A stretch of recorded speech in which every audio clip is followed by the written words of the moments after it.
여러분, 오늘 우리가 읽은 본문은 사사시대 전체의 특징에 대한 요약입니다. 여러분, 사사시대를 한마디로 말하면 신앙의 악순환이 반복되던 시대였습니다. 욕심에 이끌려 죄를 짓고 죄로 인해 하나님의 징계를 당합니다. 고통으로 부르짖어 도움을 구하면 하나님이 구원해 주십니다. 그러다가 조금 편해지면 다시 그 마음 가운데 욕심이 올라옵니다. 그 죄의 욕망을 이기지 못해서 또 죄를 짓고 징계를 당합니다. 힘들고 아프고 어려우니까 하나님을 찾습니다. 그러면 하나님은 속을 줄 아시지만 또다시 한번 기회를 주십니다. 문제를 해결해 주시고 주변의 상황을 다 정리해 주십니다. 여러분, 사사시대는 이런 패턴이 무한 반복입니다. 죄의 악순환이 꼬리에 꼬리를 물고 계속해서 이어지더라는 거죠. 여러분, 사람은 완전한 존재가 아닙니다. 은혜로 구원받아 하나님의 자녀가 되었지만 여전히 우리 안에는 죄의 욕망이 끓어오르고 있습니다. 그래서 어떻게 보면 여러분, 죄 짓는 거 그리고 넘어지는 거 이거 당연한 것이다 라고 말할 수 있습니다. 여러분, 하지만 그렇다고 해서 죄가 정당화되지는 않습니다. 죄는 당연한 것이 아니라 우리가 피 흘리기까지 싸워야 할 대상입니다. 하지만 우리의 연약함으로 인해 이런 많은 경우 죄와의 싸움에서 실패합니다. 그렇기 때문에 죄를 짓지 않는 것도 중요하지만 여러분, 더 중요한 것은 죄를 짓고 난 다음 어떻게 해야 하는가, 여러분, 이것입니다. 안타깝게도 이스라엘 백성들은 죄의 실패를 통해 아무것도 배우지 못했습니다. 그래서 똑같은 실패를 반복합니다. 끊임없는 하나님의 도우심에도 불구하고 바뀌지 않습니다. 여러분, 그 결과는 자멸이요, 고통이요, 아픔이었습니다. 오늘 설교를 통해 이스라엘 백성들과 같이 내 삶에 반복되는 악순환이 무엇인지를 깨닫고 결단하며 선순환으로 바뀌는 은혜가 있기를 축복합니다. 11절과 12절 말씀 읽어보겠습니다. 이스라엘 자손이 여호와의 목전에 악을 행하여 바알들을 섬기며 애굽 땅에서 그들을 인도하여 내신 그들의 조상들의 하나님 여호와를 버리고 다른 신들 곧 그들의 주위에 있는 백성의 신들을 따라 그들에게 절하여 여호와를 진노하시게 하였으되. 아멘. 여러분, 사사시대 이스라엘 백성들의 대표적인 죄는 우상 숭배입니다. 가나안의 신인 이 바알과 아스다롯을 섬겼는데, 여러분, 이 바알은 폭풍과 비를 주관하는 신입니다. 가나안 사람들은 바알이 다산과 풍요를 가져온다라고 믿었습니다. 그리고 이 아스다롯은 바알의 아내인데, 여러분, 이 바알과 아스다롯을 흥분시키면 비가 내리고 복을 준다라고 생각했습니다. 그래서 이 바알과 아스다롯의 신전에는 남창과 여창이 있어서 성적 타락이 자연스럽게 따라왔습니다. 여러분, 오늘 본문 12절에 그들에게 절하여라고 하는 원어를 보면 이 절하다라고 하는 동사가 여러분 죄기형으로 쓰였습니다. 이게 무슨 의미냐면 우상을 섬긴 것이 외부의 강압이나 어쩔 수 없이 이루어진 것이 아니라는 뜻입니다. 이스라엘 백성들은 자발적으로 바알과 아세라를 여러분 받아들였습니다. 이유가 무엇입니까? 가나안 땅에 와서 보니까 이곳은 전혀 다른 문화와 삶의 방식이 있는 겁니다. 여러분, 이스라엘 백성들이 가나안에 들어오기 전 광야 40년간 하나님이 매일 만나와 메추라기를 주셔서 아무 먹을 걱정이 없었는데, 여러분, 이 가나안 땅에 오게 되니까 이제 만나와 메추라기가 그쳤고 농사를 지어야 했습니다. 이스라엘 백성들은 텐트에서 생활했는데 여기는 집이 있습니다. 문화도 비교할 수 없을 정도로 발달해 있었습니다. 무엇보다 비의 신, 풍요의 신, 이 바알과 아스다롯은 정말로 매력적이었습니다. 여러분, 이 바알은 세 가지와 연관이 있습니다. 술, 성, 돈. 여러분, 인간 본성이 원하는 술과 그리고 돈과 성을 추구하는 여러분 종교가 여러분 바알입니다. 인간 본성과 인간 욕심이 원하는 것과 딱 맞아 떨어졌습니다. 그래서 이스라엘 백성들이 도저히 외면할 수 없었고 서서히 하나님으로부터 멀어지기 시작했습니다. 이스라엘 백성들은 하나님을 완전히 떠나진 않았지만 온전히 하나님만 섬기지도 않았습니다. 여러분 이 출애굽기 20장 3절에 여러분 이게 10계명인데 제1계명, 그러니까 가장 중요한 계명 이렇게 말하고 있습니다. 읽어보겠습니다. 너는 나 외에는 다른 신들을 내게 두지 말라. 여러분 율법에 다른 계명들이 있습니다. 살인하지 말라, 간음하지 말라, 도둑질하지 말라. 어떻게 보면 우리의 상식으로 볼 때 나 외에 다른 신을 두지 말라보다 이것들이 더 심각한 죄처럼 여러분 여겨지지만 하나님의 판단 기준은 우리와 다르더라는 거죠. 우상 숭배를 최고의 악이라고 말씀하십니다. 그리고 분명히 가나안 땅에 들어가기 전에 이런 일들이 일어나게 될 것을 경고하셨습니다. 그리고 그 대가가 무엇인지 정확하게 말씀하셨습니다. 하지만 이스라엘 백성들은 이 말씀을 심각하게 받아들이지 않았습니다. 설마 하나님이 우리를 그렇게까지 하실까? 그래도 우리가 하나님의 백성인데 출애굽에서 여기까지 하나님이 우리를 어떻게 이끌어 주셨는데 조금은 봐주시겠지. 여러분 하나님은 공의의 하나님입니다. 기준을 정해 놓으시고 아무리 하나님과 가깝다 하더라도 그 선을 넘으면 그냥 넘어가지 않습니다. 믿는 성도라 하더라도 그 전까지 주의 일을 참 많이 하고 참 잘했던 사람이라 하더라도 그가 누구라 하더라도 죄를 지으면 그 죄에 대한 징계와 심판을 정확하고 철저하게 내리십니다. 여러분 예를 들면 다윗이 그렇습니다. 다윗은 예수님의 조상입니다. 이스라엘 백성들이 가장 존경한 왕입니다.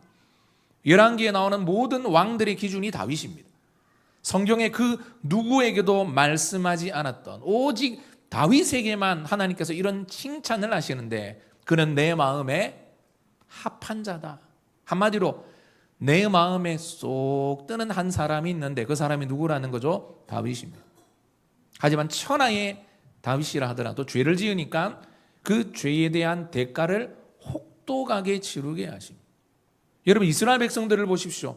노예로 태어나 노예로 비참하게 살다가 노예로 죽을 수밖에 없는 소망 없는 인생을 값없이 해방시켜 주셨습니다. 놀라운 은혜죠. 하지만 세월이 지나면서 그 큰 은혜를 주신 하나님을 잊었습니다. 당장 눈앞에 좋아 보이는 것들 그리고 현실적으로 나에게 복을 줄 것 같은 바알과 아스다롯을 선택합니다. 하나님은 이스라엘 백성들이 이러한 모습을 보고 진노하셨습니다. 여러분 오늘 본문에 진노라고 하는 단어가 총 3번 나옵니다. 첫 번째 구절에서 이 진노라고 하는 원어를 살펴보면 그냥 화내다 라고 하는 일반적인 표현이라면 두 번째, 세 번째 구절에서 진노는요 이제는 분노가 폭발해서 마치 코에서 뜨거운 콧김을 뿜어내는, 그러니까 여러분 이 진노가, 그러니까 여러분 이게 화가 나면 뭐가 열린다 그러죠? 뚜껑 열린다 그러잖아요. 하나님이 얼마나 화가 나셨으면 처음에는 그냥 화가 났는데 여러분 처음에는 화가 나는데 그거를 뭐라고요? 오늘 이 악순환이 무한반복입니다. 사람이 한 번은 여러분 실수할 수 있잖아요. 한 번 하고 난 다음에 또 하는 거예요. 뭐 참아줄 수 있습니다. 또 했는데 또 합니다. 여러분 이스라엘 그 역사를 보면 이 사사시대에 사사가 12명이 세워지거든요. 그러면 이 행동을 하나님 잘못했습니다 도와주면 또 편안해지니까 또 죄짓고 이거를 몇 번 반복했다는 거죠? 12번을 반복했다는 거예요. 그러니까 하나님이 처음 볼 때는 화가 났는데 자꾸 반복하니까 뭐 우리로 말하면 뭐가 열리신 거죠? 뚜껑이 열린 겁니다. 그런 표현을 쓰고 있더라는 거죠. 여러분 그만큼 시간이 지날수록 이스라엘 백성들의 죄는 더 깊어져 갔고 사사기 마지막에 가면요 죄를 짓고 고통을 당합니다. 그런데 더 이상 하나님 앞에 기도하지도 않는 완전 영적으로 풍비박산된 모습을 보여주고 있더라는 거죠. 읽어보겠습니다. 여호와께서 이스라엘에게 진노하사 노래가는 자의 손에 넘겨주사 그들이 노략을 당하게 하시며 또 주위에 있는 모든 대적의 손에 팔아넘기심에 그들이 다시는 대적을 당하지 못하였으며 그들이 어디로 가든지 여호와의 손이 그들에게 재앙을 내리시니 곧 여호와께서 말씀하신 것과 같고 여호와께서 그들에게 맹세하신 것과 같아서 그들의 괴로움이 심하였더라. 아멘. 하나님을 버리고 우상을 섬긴 이스라엘 백성들은 거의 합당한 징계를 당합니다. 이것은 하나님이 임의로 판단한 것이 아닙니다. 이미 그렇게 하시겠다 말씀하신 것을 이루신 겁니다. 하나님은 초자연적인 방법으로 이스라엘을 심판하지 않았습니다. 주변의 가나안 족속을 통해 이스라엘을 치셨고 주변의 환경을 자꾸 안 좋도록 만드는 겁니다. 그래서 이게 내 힘으로 해결할 수 없는, 여러분 자꾸 이래 뭐라 그러죠? 구석으로 모는 거예요. 이게 내 힘과 내 능력과 내 인맥과 내 기술과 내 노력으로 되지 않는, 이거는 안 된다. 완전히 자포자기할 수밖에 없는 상황 가운데 뭐 하시더라는 거죠? 밀어 넣으시더라는 거예요. 하나님은 생사화복을 주관하시는 분입니다. 우리의 삶이 여러분 우연히 흘러가는 것 같아도 모든 것은 하나님의 섭리 속에 있습니다. 특별히 이 성도의 삶은 하나님이 이끌어 가십니다. 그래서 여러분 악을 행하면 징계하시고 선을 행하면 복을 주십니다. 중요한 것은 사람과 환경을 통해 하나님이 나에게 말씀하실 때 이걸 깨달을 수 있어야 합니다. 여러분 영적으로 어두워지면 여러 가지 방법을 통해 하나님 나에게 말씀하시는데 그 하나님의 음성이 들리지 않습니다. 우연히 일어난 줄 압니다. 어쩌다 보니 재수가 없어서 그렇게 된 것이라 생각합니다. 하지만 성경은 분명히 우리에게 이렇게 말씀합니다. 읽어보겠습니다. 사람이 마음으로 자기의 길을 계획할지라도 그의 걸음을 인도하시는 이는 여호와시니라. 아멘. 여러분 내가 계획하는 것 같은데 실은 하나님이 그 뒤에서 역사하고 계시고 간섭하고 계시고 이끌어주고 있더라는 거죠. 여러분 오늘 예배를 통해 영적인 눈이 열려 우리 인생을 인도하시는 하나님의 손길이 보이기를 축복합니다. 여러분 귀가 열려서 지금 나에게 말씀하시는 하나님의 음성이 들리는 은혜가 있기를 축복합니다. 오늘 선포되는 이 말씀이 다른 사람의 이야기가 아니라 이스라엘의 역사가 아니라 내 인생 가운데 나에게 주시는 메시지.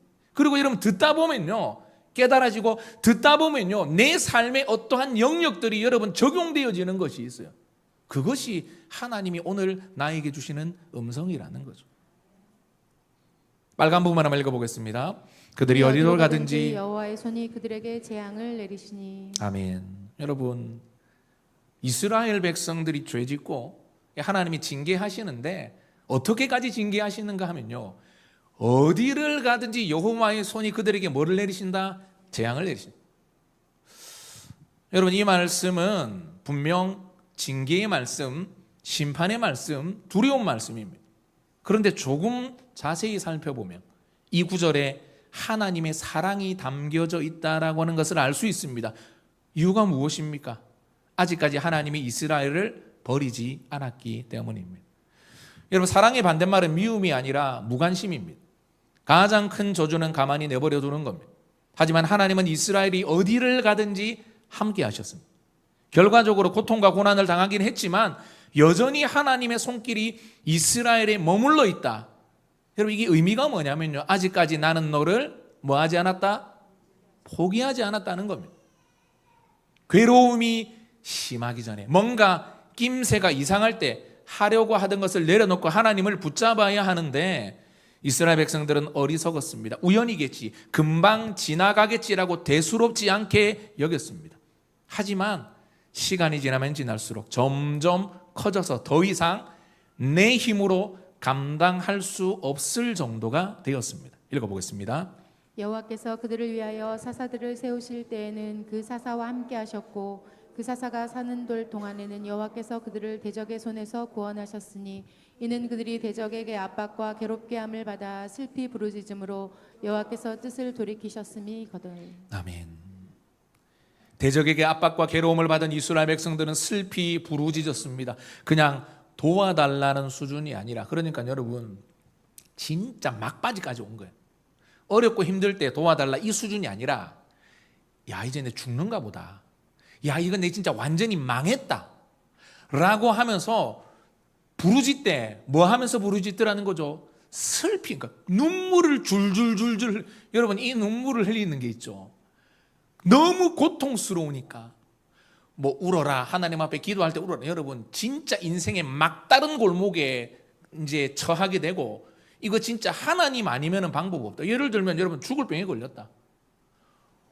울지 마라 그래도 눈물이 줄줄줄 나. 내일 이제 의사가 당신 3개월밖에 못 삽니다. 사형 선고를 받았다 칩시다. 여러분 그거 뒤집을 수 있는 분이 누구밖에 없습니까? 하나님밖에 없는 거예요. 의사도 포기했습니다. 억만금 있다고 해서 그게 뭐 해결이 됩니까? 안 되는 거죠. 그럴 때에 하나님 찾으면요 진짜 눈물이 줄줄줄줄 나옵니다. 이스라엘 백성들이 지금 그 지경까지, 인생의 막다른 지경까지 온 겁니다. 그럼 이스라엘 백성들은 왜 이제야 하나님을 찾고 있는 겁니까? 이전에 이것저것 다 해본 겁니다.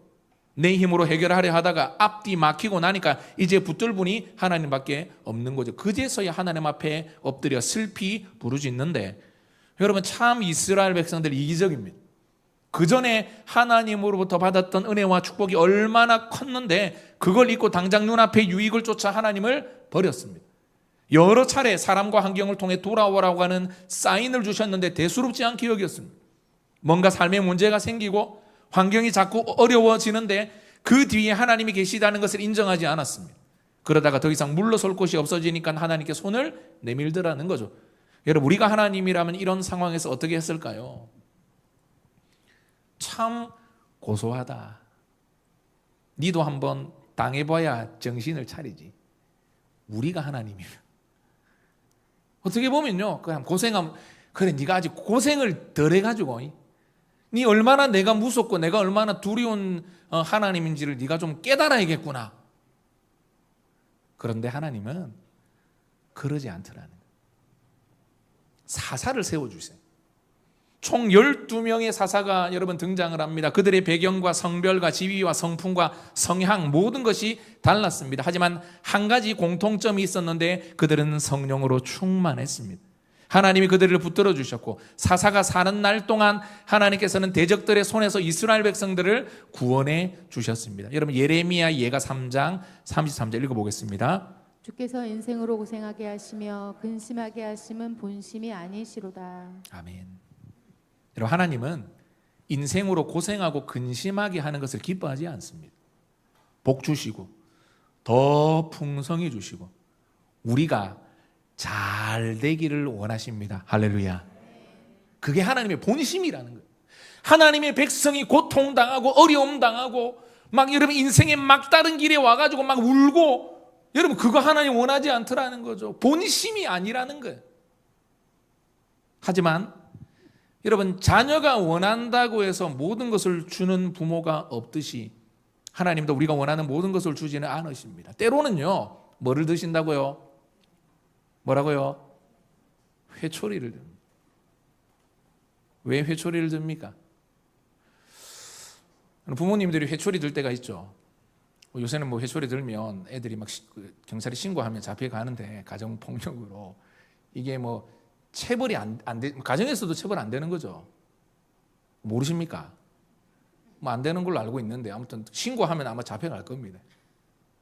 옛날에는 여러분 체벌했잖아요. 저도 제가 학교 다닐 때는 그냥 제가 이제 그 고등학교 다닐 때 그 생긴 지 한 3년 정도밖에 안 된 고등학교였는데 선생님들이 다 총각이었어요. 여자 선생님 한 명도 없고 1, 2, 3 제가 고등학교 1, 2, 3학년 여자 선생님 0명 그리고 모든 선생님들이 총각이라. 그러니까 명문 고등학교를 제가 이제 부산에 명문 고등학교를 만들어 보자 이래가지고 이 총각 선생님들이 완전히 무자비하게 학생들을 다뤘습니다. 얼마나 많이 맞았는지 모릅니다. 제 때만 하더라도 뭐 선생님 때린다고 해서 그거 무슨 이상하게 생각 안 했잖아요. 때리면 때리시는갑다, 맞으면 맞는갑다, 뭐 이렇게 생각을 했는데 여러분 때로 부모님이 회초리를 들 때가 있습니다. 왜 회초리를 들죠? 여러분 뭐라 그러죠? 보복하기 위해서도 아니고 그래도 여러분 그 안에는 부모님이니까 뭐 하는 마음이 있습니까? 사랑하는 마음이 있는 거예요. 표현의 방식에서 그것이 좀 거칠고 뭐 그것이 상처가 될 수도 있겠지만 여러분 그 중심에는요 정말로 내 자녀가 잘 되기를 원하는 이런 그런 부모의 마음이 있더라는 거죠. 여러분 하나님이 사사를 세우신 이유가 이와 같습니다. 죄로 인해 이스라엘 백성들을 징계하셨지만 부르짖음을 들으셨습니다. 뜻을 돌이키십니다. 하나님이 직접 이 땅에 오실 수 없기 때문에 사사는 하나님의 대리자가 되어서 대적을 물리치고 그 땅을 평화롭게 만들었습니다. 읽어보겠습니다. 여호와께서 사사들을 세우사 노략자의 손에서 그들을 구원하게 하셨으나 그들이 그 사사들에게 순종하지 아니하였고 오히려 다른 신들을 따라 음행하며 그들에게 절하고 여호와의 명령을 순종하던 그들의 조상들이 행하던 길에서 속히 치우쳐 떠나서 그와 같이 행하지 아니하였더라. 아멘. 사사기를 보면 사사가 등장하기 전 이스라엘 백성들은 극심한 고통에 여러분 당합니다. 비참한 삶을 살고 파멸의 직전까지 가서야 하나님을 찾습니다. 그 결과 하나님이 보내신 사사가 이스라엘 백성들을 여러분 구원해 주는데 참 이상합니다. 딱 그때뿐입니다. 사사로 인해 하나님께서 이스라엘 백성들에게 평화를 주면 이것이 얼마나 소중한 줄 알고 이 평화를 주신 하나님 앞에 감사하며 다시는 하나님을 떠나지 않아야 하는데 이거를 또 잊더라는 거죠. 여러분, 이 사람은요 망각의 동물입니다. 때로는 그 망각, 잊어버리는 것이 우리에게 도움이 될 때도 있습니다. 그런데 문제가 뭐냐? 잊지 말아야 할 것을 잊는다는 거죠. 여러분, 이스라엘 백성들이 얼마나 배은망덕한 민족이었는지 큰 빚을 진 사사의 말까지 듣지 않더라는 겁니다. 그러니까 은혜를 입었는데도 순종하기보다는 자기 소견에 오른 대로 자신의 주장을 강하게 했다는 겁니다. 지금 누리고 있는 것들이 하나님이 주신 것이고 하나님이 손길을 거두어 가시면 이 모든 것들이 한순간에 날아갈 수 있다는 것을 여러분 잊었습니다. 과거의 고통과 고난을 통해 아무것도 배우지 못했습니다. 그래서 여러분 평안하니까 여러분 사람이 평안하잖아요. 그러면요 뭔가 자극적인 것을 찾게 됩니다. 평안한데 그게 감사고 그게 행복이고 그게 기쁨인데 평안하면요 뭔가 자극적인 거. 그래서 여러분 이 고기도 먹어본 놈이 먹는다고. 이전에 바알과 아스다롯 이 아세라를 섬기던 때가 생각나더라는 거예요. 여러분 바알과 아세라가 어떤 신이라 그랬죠? 술의 신, 돈의 신, 성의 신. 지금 누리고 있는 이 평안이 얼마나 큰 은혜인지 모르고 다시 육신의 정욕과 안목의 정욕과 이생의 자랑을 찾기 시작합니다. 고통스러운 과거는 이미 흘러갔고 설마 또 그런 일이 내 인생에 일어나겠나라고 하면서 하나님이 아니라 세상의 것들을 가까이 두기 시작했습니다. 읽어보겠습니다. 그 사사가 죽은 후에는 그들이 돌이켜 그들의 조상들보다 더욱 타락하여 다른 신들을 따라 섬기며 그들에게 절하고 그들의 행위와 패역한 길을 그치지 아니하였으므로. 아멘. 여러분 원점으로 다시 돌아왔습니다. 죄짓고 징계를 당합니다. 너무 고통스러워 부르짖어 기도하자 하나님이 구원해 주십니다. 그 땅에 평화가 찾아왔습니다. 그러자 영적으로 나태해지고 하나님이 아니라 세상을 버타여 살아가기 시작합니다. 이제는 사사가 죽었습니다. 눈치 볼 사람도 없습니다. 본격적으로 하나님을 떠나 우상을 섬기며 또다시 악순환이 반복되더라는 거죠. 여러분 이러한 영적인 악순환은 사사기에 12번이나 반복합니다. 그래서 사사가 12명입니다. 죄짓고 징계당하고 부르짖어 구원받고 또 죄짓고 징계당하고 고통당하니까 기도하고 하나님이 또 불쌍히 여겨주시고 또 죄짓고 이게 무한 반복되는 것입니다. 그런데 여러분 나중에는 죄짓고 고통당하면서도 더 이상 부르짖어 하나님의 도우심을 구하지 않습니다. 영적으로 완전히 무너졌다는 거죠. 그러면 어떻게 됩니까? 여러분 구원이 없습니다. 끝없는 고통과 고난과 어려움과 징계 속에 살아갈 수밖에 없더라는 거죠. 마지막으로 21절 22절 읽어보겠습니다. 나도 여호수아가 죽을 때에 남겨둔 이방 민족들을 다시는 그들 앞에서 하나도 쫓아내지 아니하리라. 이는 이스라엘이 그들의 조상들이 지킨 것 같이 나 여호와의 도를 지켜 행하나 아니하나 그들을 시험하려 함이라 하시니라. 아멘. 하나님의 이스라엘 백성들의 반복적인 이 영적인 악순환의 가능성을 아신 거예요. 그래서 가나안 족속들을 남겨두셨습니다. 물론 여러분 이스라엘 백성들이 일부러 쫓아내지 않은 것도 있고 하나님이 그들의 이제 목적을 위해서 이제 놓아두신 이유도 있습니다. 가시와 채찍의 역할을 맡기셨습니다. 그래서 하나님으로부터 멀어질 때마다 가나안 족속들을 통해 징계하셔서 정신을 차리도록 만드신 겁니다. 여러분 우리 인생도 마찬가지입니다. 하나님이 우리에게 평안을 주실 때가 있습니다. 그러면 대부분 사람들은 이걸 감사로 여겨 하나님을 잘 섬기고 믿음으로 사는 것이 아니라 나태해집니다. 어려움이 없으니까, 힘든 게 없으니까, 평안하니까 하나님 붙들기보다는 세상의 좋은 것들을 누리며 사는 데 집중합니다. 그러다가 조금씩 세상과 타협합니다. 사람마다 여러분 끌리는 영역이 다릅니다. 이제 거기에 마음과 여러분 생각과 시간을 빼앗기기 시작합니다. 이것 때문에 하나님이 여러 차례 사인을 주십니다. 깨닫고 돌이키라는 거죠. 그런데도 고집을 부립니다. 여러 가지 방법을 통해서 하나님 말씀하시다가 기다리시다가 깨닫지 못하면 하나님이 치십니다. 이때 여러분 늦었지만 깨달으면 되는데 여러분 깨닫지 못하면 고통의 시간만 길어집니다. 여러분 어떻게 해야 됩니까? 빨리 하나님 앞에 엎드려야 합니다. 그리고 내 삶의 우상들, 하나님보다 더 귀하게 여기고 끊지 못한 세상의 쾌락과 죄들 그거 다 내려놓아야 합니다. 그럴 때 하나님은 우리의 기도를 들으시고 다시 한번 평안의 때를 허락하십니다. 여러분 여기서 끝이 나야지. 오늘 본문의 이스라엘 백성들과 같이 계속해서 그 짓을 반복하면 인생이 얼마나 괴롭고 황폐해지는지 모르더라는 거죠. 여러분 사람이 실수할 수 있습니다. 연약하잖아요. 부족하잖아요. 죄 지을 수 있습니다. 넘어질 수 있습니다. 그러면 하나님이 도와주시고 하나님이 평안을 주시고 하나님이 해결해 주시면 거기서 멈춰야 됩니다. 아니 뭐 2번까지는 할 수 있겠죠. 아니 3-4번 3번까지는 할 수 있겠죠. 그런데 여러분 이스라엘 백성들이 몇 번요? 12번 또 반복하고 또 반복하고 또 반복하고 여러분 그러면서 시간이 지나면 지날수록 삶이 황폐해지더라는 겁니다. 말씀을 마무리하겠습니다. 영적인 악순환의 반복이 아니라 여러분 영적인 선순환이 일어나야 합니다.